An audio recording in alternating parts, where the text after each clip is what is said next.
Mon cher Quesitus, il est né dans un petit bled insignifiant, appartenant à une région méprisée par les gens de la capitale. Aujourd'hui, on dirait qu'il était un petit paumé à l'origine douteuse, venu d'une banlieue malfamée. À peine né, il a dû s'enfuir et devenir un immigré pauvre dans un pays étranger. Il a été traqué une grande partie de sa vie, il a fréquenté des gens marginaux et des proscrits, mais aussi des collaborateurs, voire des militaires du pouvoir qui oppressaient son peuple. Il a eu une réputation sulfureuse avec les femmes, il s'est constitué sa petite secte de pauvres et de femmes à la vie souvent dissolue. Il a fait beaucoup de mystères sur qui il était. Il s'est pris méchamment de bec avec les autorités religieuses de son pays, certains ont même cru qu'il voulait prendre le pouvoir et ont tout fait pour le liquider. Bref, un parcours dérangeant, voire insupportable pour beaucoup. En tout cas, pas le gendre idéal ou le people que tout le monde envie. Beaucoup à cette époque ont pensé qu'il a eu ce qu'il méritait, une mort infamante. La plupart ne se sont même pas rendus compte de ce qui se passait vraiment, tellement il était insignifiant. Tous ont pensé, bon débarras, le calme est revenu.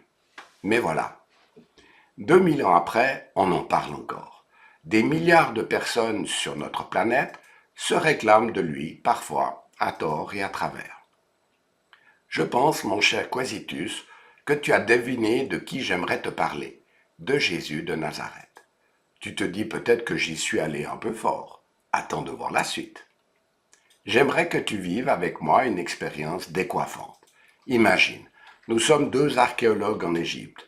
Depuis des années, nous faisons des fouilles dans la vallée des pharaons. Puis un jour, nous découvrons le tombeau de Toutankhamon. Tout est intact. Il y a le sarcophage avec son magnifique masque funéraire en or et plein d'objets précieux. Bref, un vrai trésor. Vite, vite, nous ouvrons le sarcophage et on découvre émerveillé la momie, bien emballée, bien conservée. Quel contraste entre le sarcophage, le masque funéraire, ses trésors et cette dépouille sèche, n'est-ce pas? Eh bien, tu vois, quand on parle de Jésus de Nazareth, il y a ceux qui admirent et s'inclinent avec respect devant les fastes et les pompes d'une représentation de Jésus, apparemment vivante et glorieuse, tellement on lui a ajouté de belles choses précieuses mais inutiles.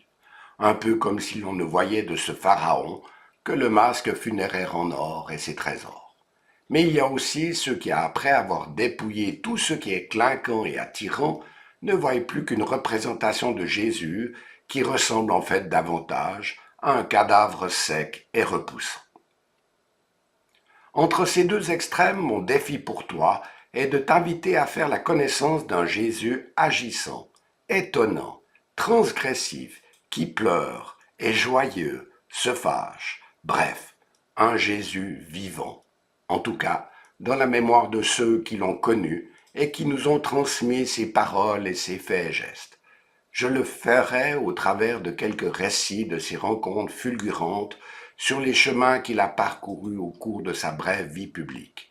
Nous serons comme deux petites mouches au basque de Jésus lorsqu'il parcourt la Galilée, la Judée pour finir sa vie crucifié à Jérusalem. Es-tu partant pour ce voyage? Tu verras, je vais t'étonner.